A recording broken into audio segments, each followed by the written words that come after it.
Good morning. My name is Bharat, and this is my wife, Anandi. And it's our joy to celebrate Sunday service with you. We'd especially like to welcome our guests and visitors and everyone over the internet. I would like to read from Swami Kriyananda's book, Rays of the One Light. And our reading this week is, Can Man See God?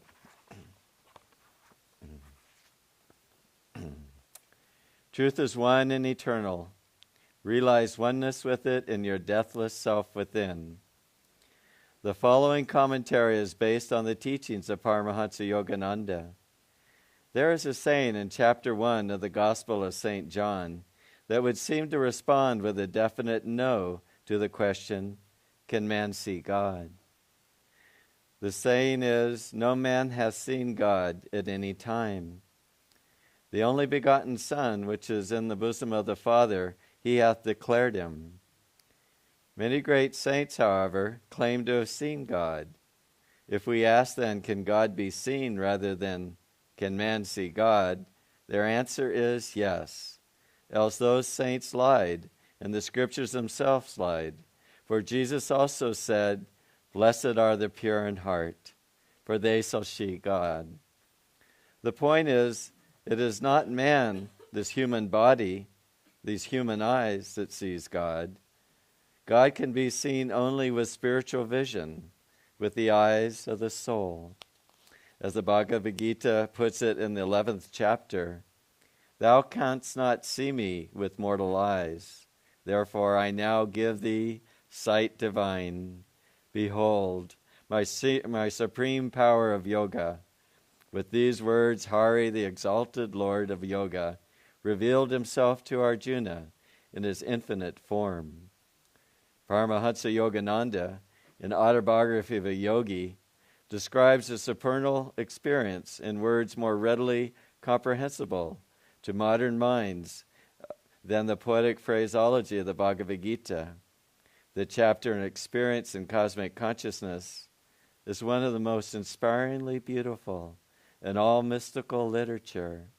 Here is a brief excerpt. An oceanic joy broke upon the calm, endless shores of my soul. The Spirit of God, I realized, is exhaustless bliss. His body is countless tissues of light.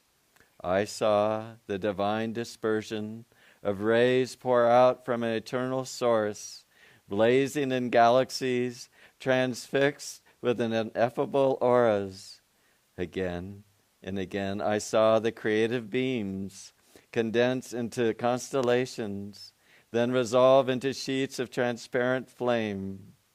By rhythmic reversion, sextillion whirls passed into diaphanous lusters. Fire became firmament. I cognized the center of the Empyrean as a point of intuitive perception in my heart. Irradiating splendor issued from my nucleus to every part of the universal structure. The creative voice of God I heard, resounding as Om, the vibration of the cosmic motor. This, so the great masters aver, is what God is. And this also, they insist, is what we are in our deepest reality. Thus, through Holy Scripture, God has spoken to mankind. Om, Om, Om.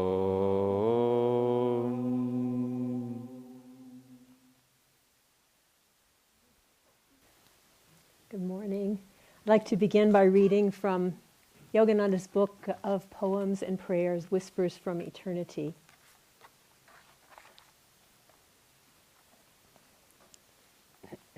This is called Tune Us, that we may hear thy voice. Volumes of thy Savior voice resound through the loudspeaker of every loving heart. The voice of thy wisdom roams through the ether of space, seeking everywhere hearts that are tuned to ecstasy. Sadly, thy warning sermons pass unheard by souls deafened with the static of sense pleasures. O divine broadcaster, tune our souls, long distracted by the static of our indifference. Fine-tune us with the delicate touch of soul perception. Grant us the privilege of hearing thy magic melodies in the ecstasy of divine awakening.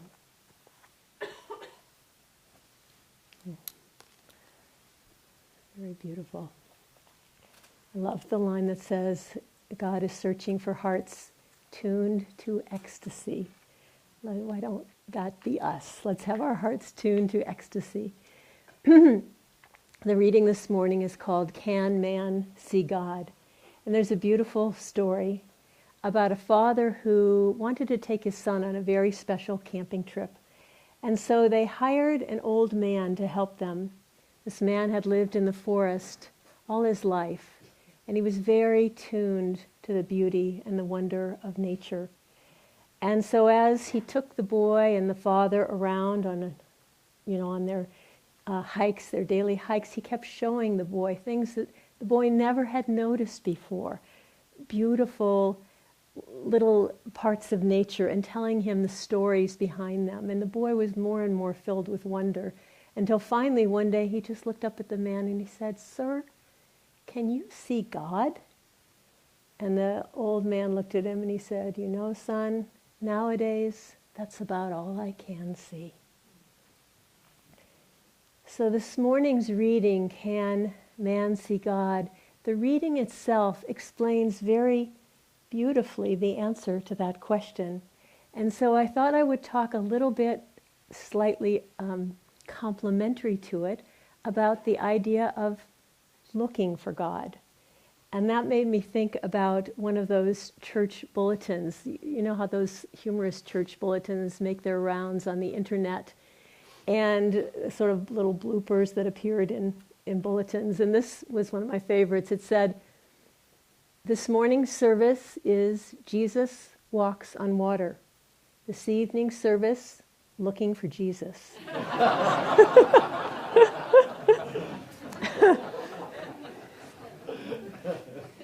Bharat and I read a very amazing article recently about some scientific experiments that are going on now.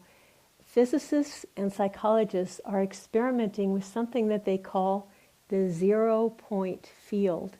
And how they describe it is that there is an energy that connects every living thing, and it holds information. And it holds the information from everything that's happened in the past and everything that's happening in the future. And it's all there at once. Now, this is something that yogis have known for millennia, and they would call it the divine consciousness. But now it's pretty amazing that you find physicists doing experiments to work and see what's available here. And so they were doing some experiments on clairvoyants who have a little bit more ability to read this information. And they had some test subjects go out to different locations, and they were to take a photograph of that location and write down the answers to certain questions about the location. And then meanwhile, some miles, or I don't know how far away, were these clairvoyants. And the clairvoyants were able easily to describe what the people were seeing and how they answered the questions. Well, then they started to say, what would happen if the people hadn't yet got to the place yet? And so they experimented with having the clairvoyants answer the same questions before the test subjects had actually arrived at the place and taken the pictures and answered the questions. And they found that the clairvoyants, they did over 300 experiments, and in most cases, up to 5 days before the test subject had actually found the place and taken the picture, the clairvoyant could describe it in advance, which they're starting to say, okay, the information is there, the future is there. It's not just a linear thing that we have to go through time and space, but physics and science is beginning to say time and space are not real. As I say, yogis have been saying this for a long time. there was another experiment, and then I'll explain where I'm going with this, which is that they took a Harvard University psychologist, took a group of people in their 70s to a place that she had created. And this place was all buildings that looked like they were from 1959. All the furniture was from 1959, the food and the newspapers and the magazines and the movies that they watched and all this sort of thing.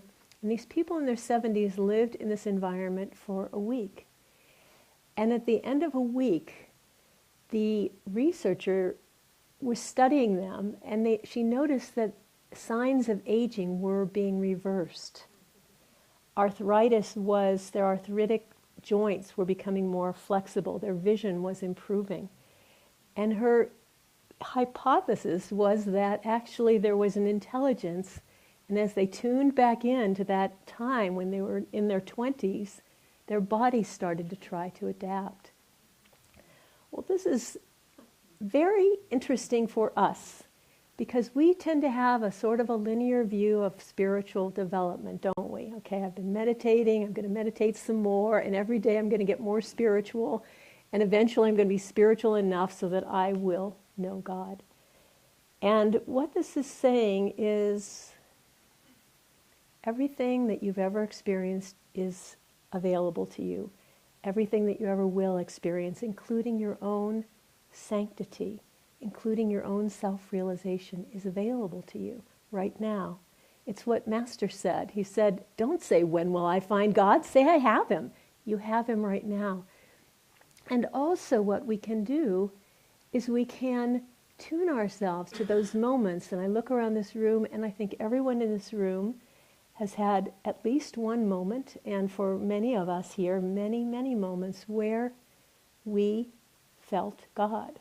We knew that God had guided us. He had given us an answer that we needed. He had answered a prayer. We had felt him very, very close to us. And those moments are available to us right now. What happens? What happened to that moment when we knew that and it was so clear to us how close we were to God? We forgot, didn't we? Someone said that gratitude is the most short-lived emotion.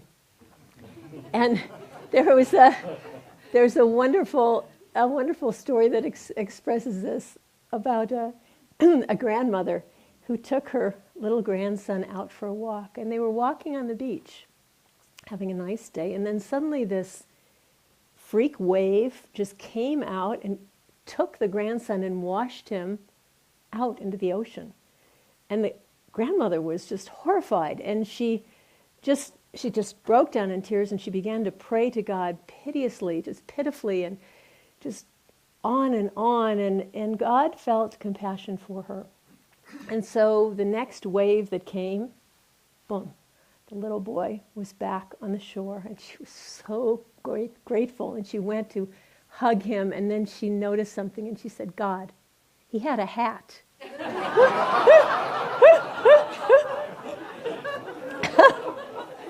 So we have a little bit of this. I often have this thing in my mind that says, what have you done for me lately?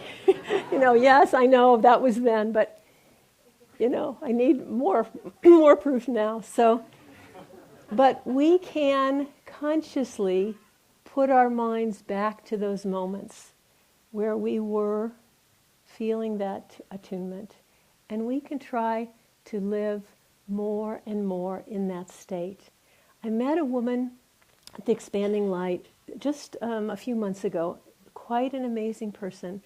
She had married at a young age and had 4 children, 3 girls and a boy, and her husband ended up calling off the marriage for some religious reason and deserting her and disowning the children. Well, she married again shortly after that, a man who was a very wonderful father, but he also had an addiction problem, and it was pretty serious, and it was causing the family quite a bit of pain. And he was at that point under treatment. While she was at the Expanding Light, he was actually in a treatment program, and she had hoped that it would cure this. And then, the year before she came to the Expanding Light, her only son, who was adored by the whole family and everyone who knew him, had gone to college and had committed suicide. Just a total shock. No one had a clue this was coming. Now, if you hear that woman's life, you probably, even as I'm talking, you're probably going, why is she telling us this sad story? What was very amazing about this woman, because I knew her for a few days, and over the course of those days, she said not once, but many times, she said, I've always been very blessed in my life. My life is filled with blessings. And she looked like somebody whose life was filled with blessings. And it was quite an extraordinary statement of truth. It's really how we define it is going to mean what our life is.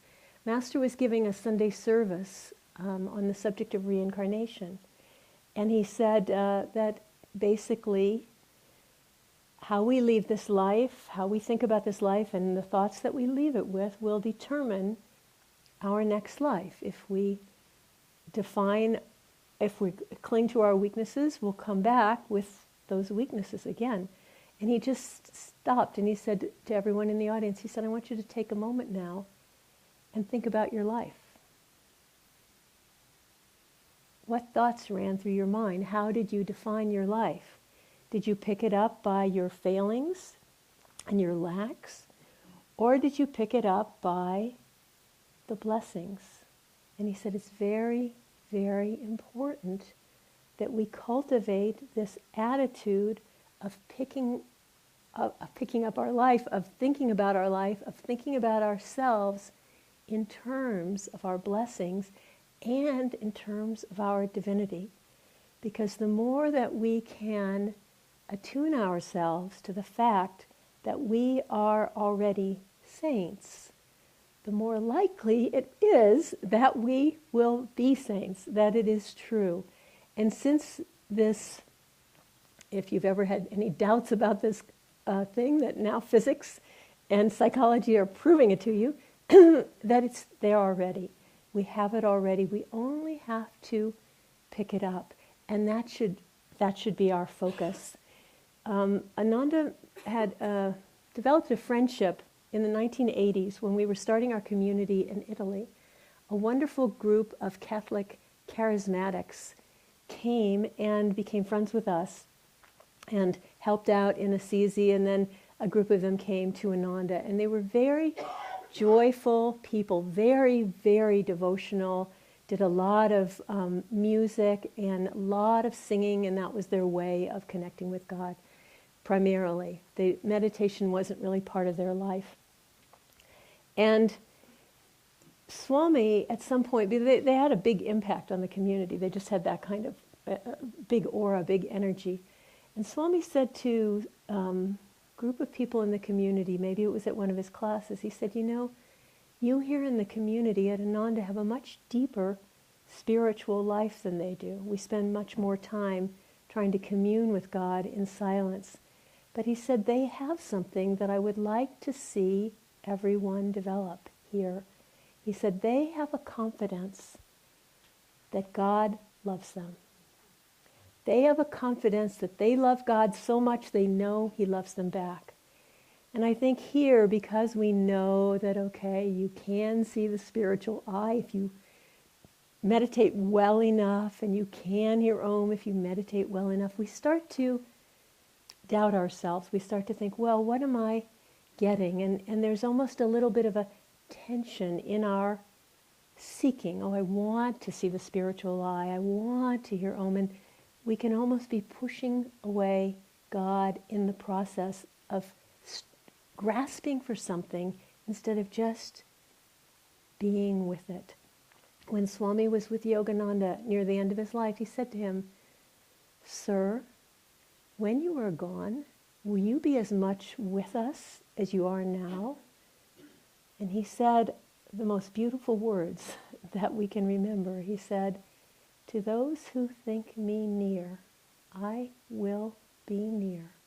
These are words we all know, and they're very, very, very important to us.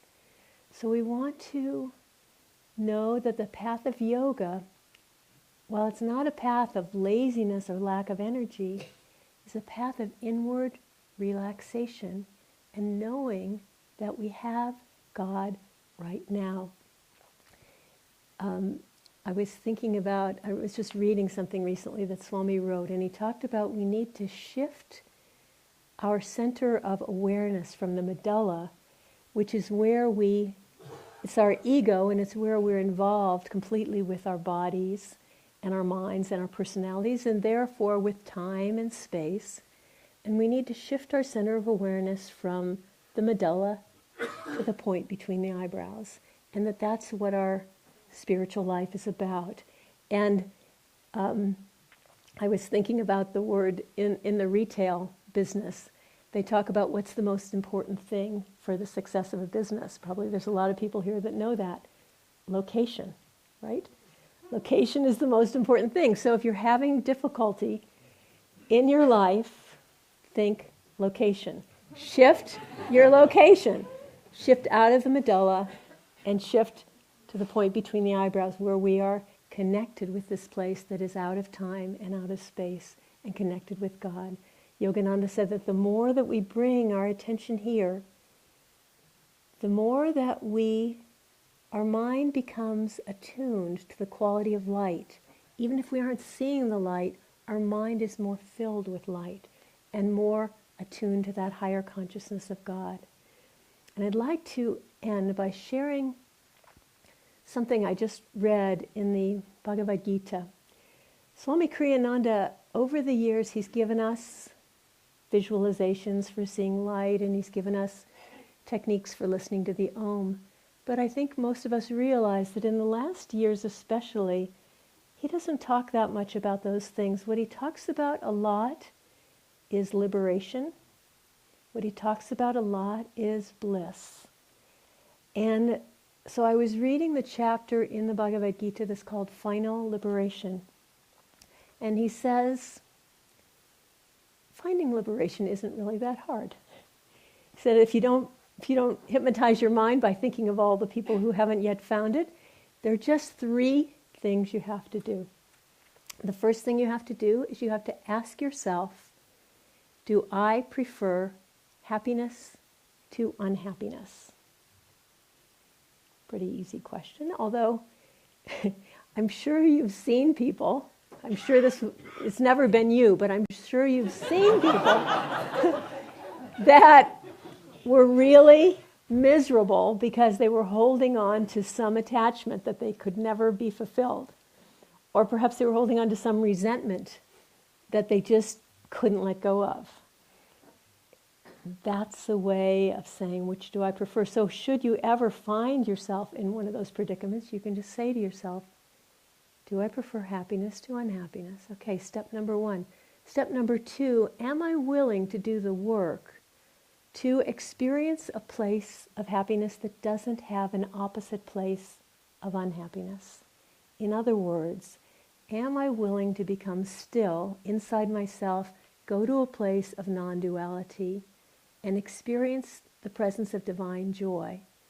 This would be in meditation, especially. We would have to start there. We'd have to put out the discipline to become still, to find that joy that we can have with us all the time.